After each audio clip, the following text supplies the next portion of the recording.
Hola mis estudiantes, en esta oportunidad vamos a revisar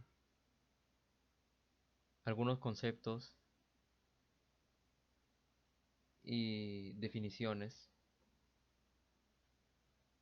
que forman parte de las bases para esta segunda unidad. Hablaremos entonces de la periodificación y la geografía del antiguo Perú.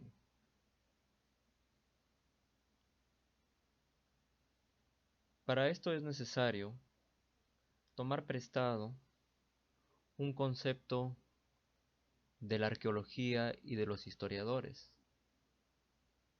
Hablemos de cronología.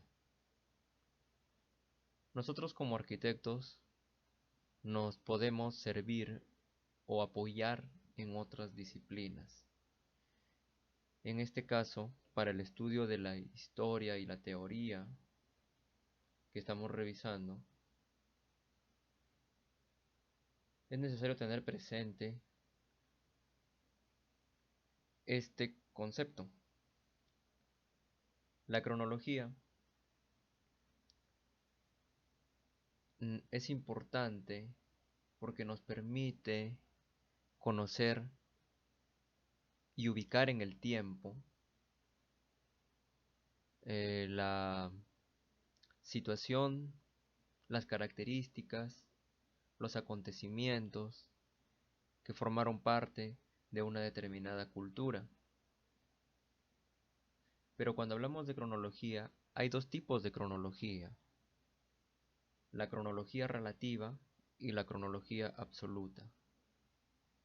Sin ahondar demasiado, porque esto ya más detalladamente forma parte de la arqueología, a nosotros nos interesa tener presente que la cronología relativa ubica los sucesos o culturas o acontecimientos en base a la comparación. Como ven ustedes ahí en el gráfico, los ubica o los sitúa de acuerdo a quién es más reciente y a quién es más antiguo. Mientras que la cronología absoluta lo ubica de una manera más exacta en función al tiempo, a la edad, a la antigüedad. Dicho de otro modo, los arqueólogos trabajan con métodos como el radiocarbono 14, en el cual les permite conocer la fecha exacta, el tiempo exacto o aproximado, pues lo más fiel posible a lo que una cultura se desarrolló. Esto a nosotros nos sirve para entender. Nos hacemos la pregunta en cuanto a cronología relativa, decimos, ¿qué pasó antes de esto? Es como si imaginaran una fila de un supermercado. ¿Quién es la cultura que estuvo antes? ¿Quién es la cultura que estuvo después? Sin tomar en cuenta los años de antigüedad. Es una manera rápida de situar por comparación a una cultura. Mientras que en la cronología absoluta nos hacemos la pregunta de hace cuánto tiempo pasó. Esto ya es para saber más específicamente si fue en el año 200 después de Cristo o si fue en el 800 antes de Cristo. Nos permite hacer una relación con otros acontecimientos que estaban pasando en ese mismo tiempo en el mundo. ¿Sí? Entonces, estos dos conceptos, cronología relativa, cronología absoluta. Pues bien, la historia del Perú, la historia del Perú completo que nos han enseñado en formación básica, la hemos visto nosotros a través de una línea imaginaria que nos ha servido para atestiguar o para entender cómo es que ha pasado estos eventos a través del paso del tiempo. Eh, el gráfico que ustedes están viendo ahí es la manera más conocida que nos han mostrado a nosotros, los primeros pobladores peruanos, la etapa preincaica, el periodo incaico, la llegada de la colonia o virreinato y finalmente la república o independencia. Pero ahondando más, dentro de cada periodo también han habido sucesos. Entonces la división tradicional que se hace de la historia del Perú es la que les he mostrado en la diapositiva anterior. Hace aproximadamente 20.000 años antes de Cristo, este señor Fernando Silva, un historiador peruano, define el periodo como autóctono, antes de la llegada de los conquistadores de la península ibérica, que llegaron en 1532. Antes de ese tiempo él lo define como el periodo autóctono. Después viene el periodo que él define como colonial, en el cual sucede el virreinato, y después él llama al periodo independiente, después de 1821, la declaración de la independencia, a la república, hasta la actualidad. Esta es la clasificación que hace este señor. Sin embargo, existe otra clasificación que la da otro historiador, Pablo Macera, en el cual él simplemente lo divide en dos: el periodo autónomo del antiguo Perú y el periodo de la dependencia, después de 1532, cuando llegan los conquistadores del virreinato español, y desde su punto de vista, pues hasta hoy el Perú sigue siendo dependiente, posteriormente en la independencia de Inglaterra y luego de Estados Unidos. Hasta antes de ese entonces era eh, con la cultura andina, que no tenía contacto con el viejo continente europeo, una etapa que él considera autónoma. Y nosotros, en este curso y en esta unidad, nos vamos a enfocar aquí, en la etapa de autonomía del antiguo Perú. Es más, cuando ni siquiera existía el Perú como tal. Entonces, haciendo un zoom a esa etapa de autonomía, tenemos una línea imaginaria de tiempo, como si ustedes la vieran en corte. Es más, hace más de 10.000 años, incluso 15.000, 20.000 años, según las últimas investigaciones, se, da- se daban los pasos los primeros peruanos nómadas durante el periodo lítico. El, Hace 5.000 años aproximadamente inicia el periodo precerámico y da posteriormente paso al periodo inicial, y en el cual aparece la primera cultura que nosotros conocemos y que nos han mostrado en formación básica como una de las culturas madres, que es Chavín, hacia el 1200 a.C., aunque en este periodo, por aquí, existe otra de la que vamos a hablar más adelante, que es la de Caral. Todavía no inicia la etapa de la llegada de los conquistadores españoles, y miren, durante todo este periodo, miren cuánto tiempo, antes de Cristo y después de Cristo, más de 2.000 años. Chavín de Huántar fue sucedido por la cultura Paracas, por la cultura Moche, Nazca, los Tiahuanaco en el altiplano, Huari, mientras que en Europa pues estaban por aquí en la Edad Media y por aquí en el periodo romano y en la antigua Grecia. Aquí en este territorio americano se estaba sucediendo el desarrollo y eh, la evolución, el apogeo de estas culturas.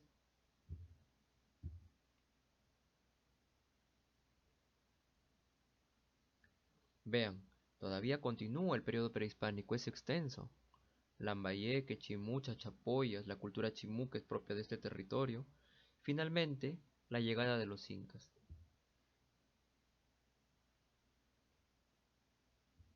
En esa misma línea de tiempo, en 1542, según las crónicas, inicia el virreinato del Perú con la conquista.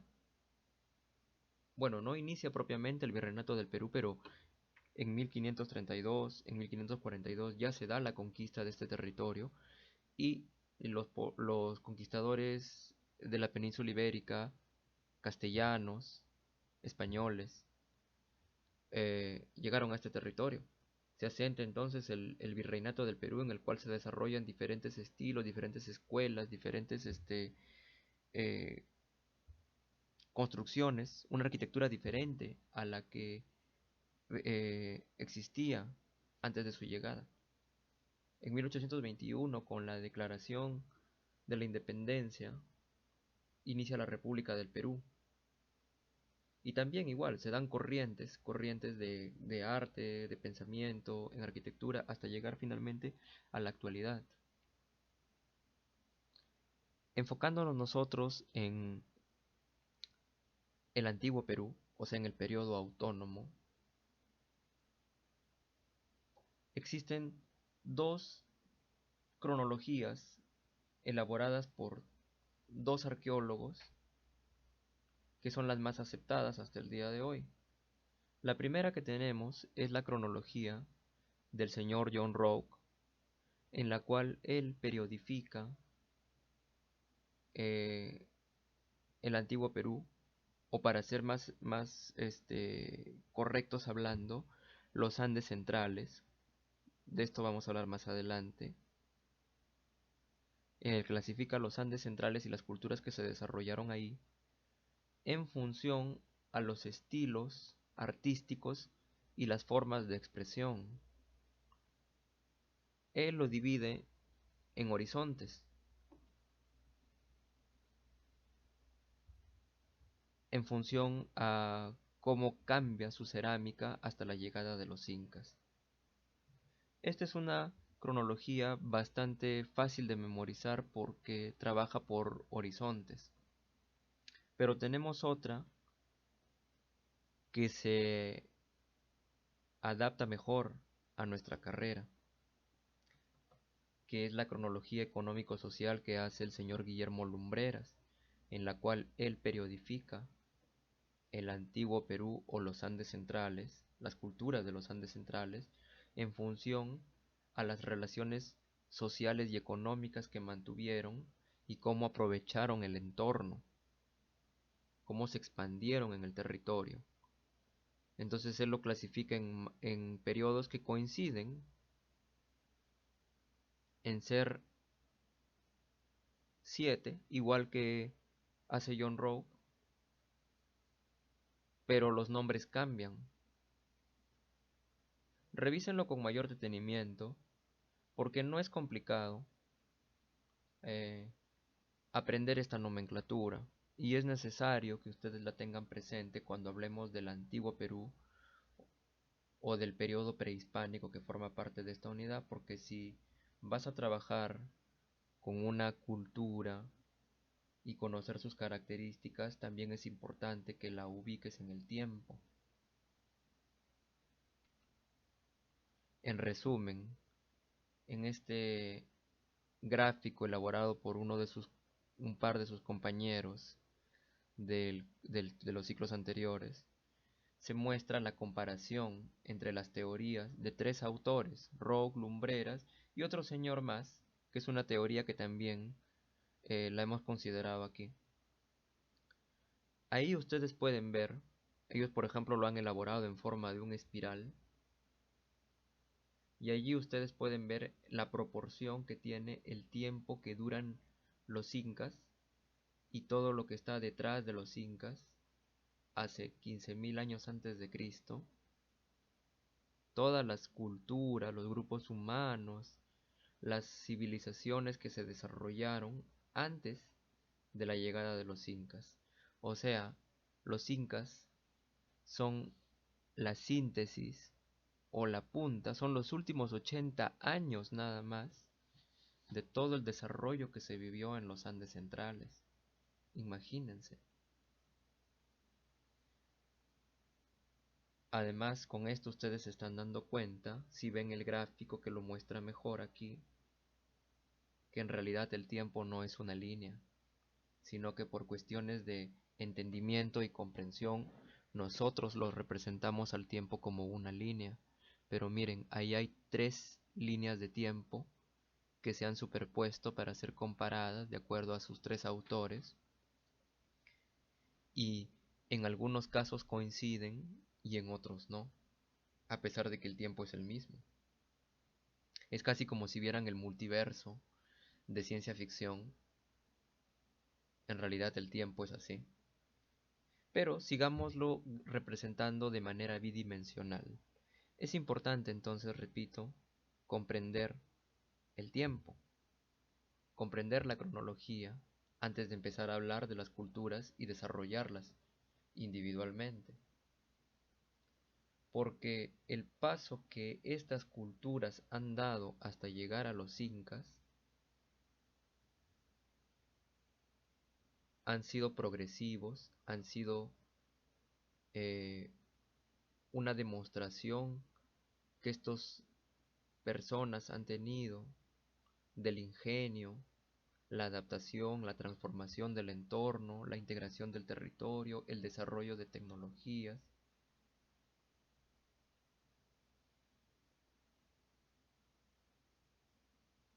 Ahora hablemos del espacio físico. Así como hemos hablado previamente del espacio temporal, ahora hablamos del espacio físico. También partimos de un concepto previo, y aquí lo que les decía antes, para hablar con propiedad, los Andes centrales. Podemos llamarlo poéticamente el antiguo Perú, porque la mayor parte de las culturas que vamos a estudiar se desarrollaron en lo que actualmente es es el Perú actual.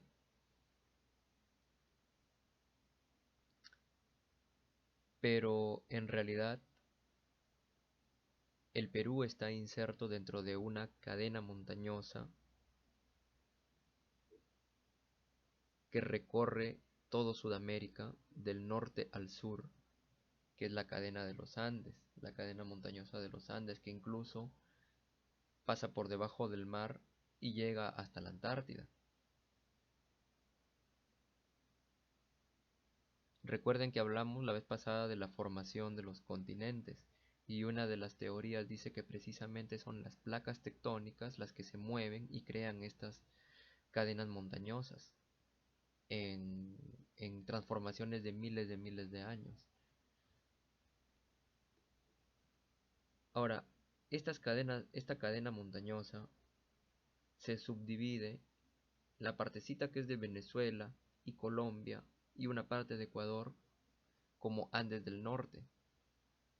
La parte extrema de Sudamérica, que coincide con la Patagonia y con la Tierra del Fuego, de las actuales Argentina y Chile, vienen a ser los Andes del Sur. Y la parte más extensa, la cadena montañosa que abarca Perú, Bolivia, Chile y Argentina, son los Andes centrales. Aquí se desarrollaron las culturas y aquí específicamente las culturas que vamos a estudiar. De ahí entonces que nosotros seamos considerados una cultura andina. Es más, para romper unos mitos, cuando nosotros decimos andinos generalmente nos imaginamos a alguien de la sierra, pero en realidad, si les estoy diciendo y estamos viendo aquí que la cadena se extiende incluso hasta llegar a la Antártida y hasta el mar, y la mancha anaranjada abarca casi todo el Perú, en realidad todos nosotros somos andinos, andinos de la costa, andinos de la sierra, andinos de la selva.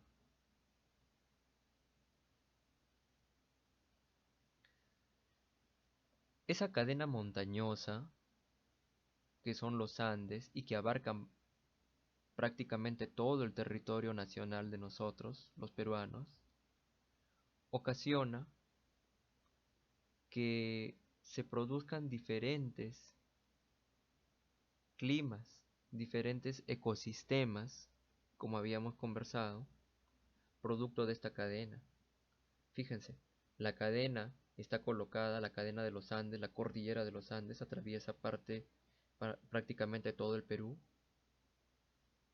y actúa como una gran pared. Nosotros, el Perú, al estar ubicado entre los trópicos de Capricornio y Cáncer, debería tener un clima tropical, como lo tiene Tailandia, como lo tiene la India, como lo tiene Birmania, como lo tiene el Congo, como lo tiene Brasil. El Perú también debería ser una selva tropical, calurosa y húmeda. Sin embargo, la cadena montañosa actúa como una gran pared que divide el territorio. Todos los vientos, aguas de los ríos afluentes, el calor del clima tropical se queda aquí, en la selva. Y hacia este lado, la corriente fría de Humboldt, las aguas que vienen de las fosas marinas frías y los vientos alisios y antárticos ocasionan que toda esta franja sea desértica, árida. Entonces, fíjense, tenemos un territorio que es rico en ecosistemas. De hecho, el Perú tiene 80 aproximadamente de los 108 microclimas que forman parte del mundo. Toda esa variedad de ecosistemas, de territorio, de entorno, produce diferentes situaciones en las que, así como actualmente nosotros, nuestros ancestros, el poblador antiguo de los Andes centrales, tuvo que ingeniárselas para adaptarse. Entonces, resumiendo, la latitud y los trópicos condicionan, deberíamos ser tropicales, condicionan a que tengamos un clima tropical por una parte, pero la cordillera de los Andes también origina que tengamos un clima de montaña y también divide el territorio nacional en dos, la parte de la selva, la parte de la sierra y la otra parte que queda es la de la costa, el desierto, y este a su vez, afectado por las corrientes de Humboldt y la corriente del Niño, las aguas frías que vienen de las fosas marinas y los vientos fríos que vienen desde la Antártida, los vientos alisios estacionales, ocasionan que el territorio de la costa sea árido y seco. El señor Pulgar Vidal, en el año 96, hace una propuesta en la cual divide, imaginando un corte que atraviesa el Perú de manera transversal, divide a los Andes centrales en pisos, le llama él, en función a sus características, empezando por donde vivimos nosotros, que es la costa, un clima, un territorio que se caracteriza por un clima templado, árido, seco y con la presencia de valles cerca de las afluentes de los ríos que llegan hacia el mar del Perú, donde hay mucho pescado como recurso que nos ofrece el mar peruano, el mar del litoral, y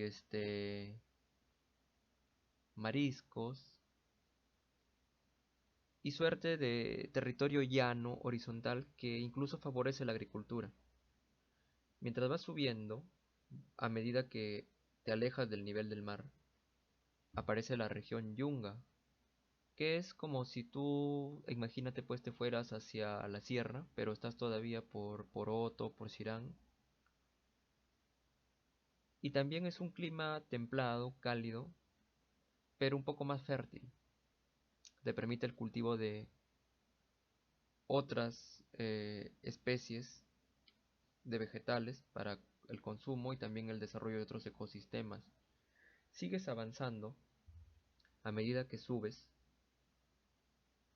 hacia la sierra y te encuentras con las regiones Quechua, Zuni y la Puna, sucesivamente, respectivamente. Regiones que a medida que vas ascendiendo se van convirtiendo en más frías y que van haciendo más difíciles las condiciones para cultivos, para ganadería o para incluso habitabilidad del ser humano. Por eso es que cuando llegamos a la parte más alta de estos pisos ecológicos de Pulgar Vidal, la cordillera o la Janca ya es un clima demasiado hostil, donde no crece nada de vegetación, donde es difícil para una persona vivir ahí, donde es todo nevado, donde es muy frío, temperaturas bajo 0 grados, solamente hay líquenes y el único animal que pues puede llegar por ahí es el cóndor andino. Sin embargo, una vez que pasas la cordillera seguimos bajando y nos encontramos con 2 pisos ecológicos más que menciona el señor Pulgar Vidal. La selva alta, que también le llamamos ceja de selva, en la cual se generan, como acá es tropical, acuérdense, en el plano que vimos, en el mapa, como esta zona es casi tropical, aquí vemos que se generan bosques y valles también, pero húmedos, mientras que acá son secos. Finalmente llegamos a la selva baja, que viene a ser Iquitos, pues, Tarapoto, Madre de Dios, donde nos encontramos con los afluentes del río Amazonas. Miren en este corte entonces lo que les menciono, todo esto son los Andes, este corte que se ven anaranjado hasta llegar al mar. Por eso repito que todos nosotros, no solamente los pobladores de la sierra, somos andinos, al igual que lo fueron los pobladores de los Andes centrales prehispánicos, nuestros ancestros, no solamente los incas, los moche, los chimú, los chachapoyas, los nazca, los chavín también lo fueron. Pero en el año 2000, mejorando, tomando como base las ideas de Pulgar Vidal, Braque y Mendiola plantean que en el Perú existen, o en los Andes centrales de nuestro territorio, existen 11 ecorregiones que crean diferentes ecosistemas. Imaginemos que vamos a pasar líneas de corte por la parte norte, por la parte centro y la parte sur del territorio nacional. La teoría de Pulgar Vidal, la propuesta de Pulgar Vidal hace un solo corte transversal, pero imaginando que el Perú es uniforme desde el norte hasta el sur. Sin embargo, no es así. En el primer corte superior, que corresponde con esta imagen, tenemos a la macrorregión norte, que nos presenta diferentes ecorregiones en su interior. La mayor parte de la macrorregión norte es desértico y no tiene mucha altura. Recuerden que por aquí los Andes centrales ya van descendiendo a medida que se acercan a Colombia y a Venezuela. Ya van descendiendo, entonces no tienen mucha altura. Esto ocasiona que predominen los bosques secos, los bosques húmedos, la ceja de selva y el páramo. Por las mismas características que ustedes ven gráficamente mostradas en ese corte, la altura no es mucha, 4000 metros sobre el nivel del mar. Estamos hablando de lugares como Cajamarca, por ejemplo, Santiago de Chuco.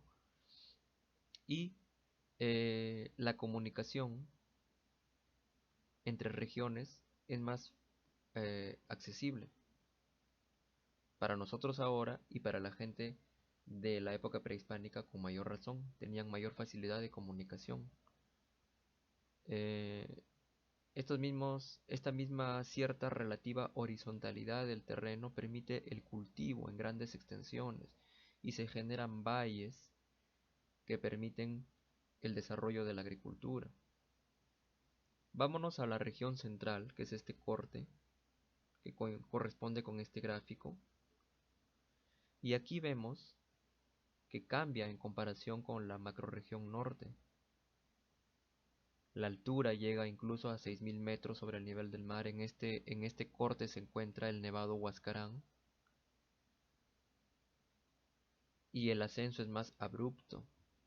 También hay una parte de desierto que comparte con el litoral, con el mar, pero asciende hacia la puna. Acá predomina la puna, miren, puna, puna. Hay puna en la mayor parte, con lo cual el cultivo de altura se hace más laborioso, no difícil, porque sí se pueden cultivar en esas regiones, pero no todas las especies se desarrollan ahí. Y entre cadena y cadena de montañas existen valles interandinos o generados por ríos, por afluentes de ríos como el Mantaro y el Apurímac, hasta finalmente llegar a la selva. Si nos vamos a la región sur, tenemos que predomina también la puna en altura, el altiplano. Aquí se encuentra el lago Titicaca, donde se desarrollaron las culturas Tiahuanaco, donde según la leyenda se originan los incas, según la leyenda de Manco Cápac y Mama Ocllo. Y en este territorio, pues, al predominar la puna y una gran masa de agua, el clima es muy frío. La comunicación, al igual que en la región central, se hace más dificultosa. Es muy limitado la agricultura, por lo que no hay superficies que favorezcan el cultivo de especies. Sí se pueden cultivar especies, la gente del antiguo, del periodo prehispánico de los Andes centrales lo hizo, pero también se favorece la ganadería. Por eso es que a veces llegan objetos de cuero, prendas de cuero de las reses que existen en Juliaca, porque favorece la ganadería mm, junto con la agricultura, pero la accesibilidad y las condiciones de clima pues son más difíciles. Entonces vengan ustedes, toda esa variedad de ecosistemas a través de pisos ecológicos o de ecorregiones. El Perú y los Andes centrales no son similares, tanto para nosotros ahora como para la gente que habitó en el pasado. Por eso es importante que ustedes tengan presente tanto el tiempo como el espacio para poder comprender cómo es que estas culturas se desarrollaron en este territorio. ¿Listo? Entonces de ahora en adelante hablaremos de cronología según Guillermo Lumbreras o según John Rowe, y hablaremos de pisos ecológicos o ecorregiones. ¿Listo? Bien. Suerte entonces.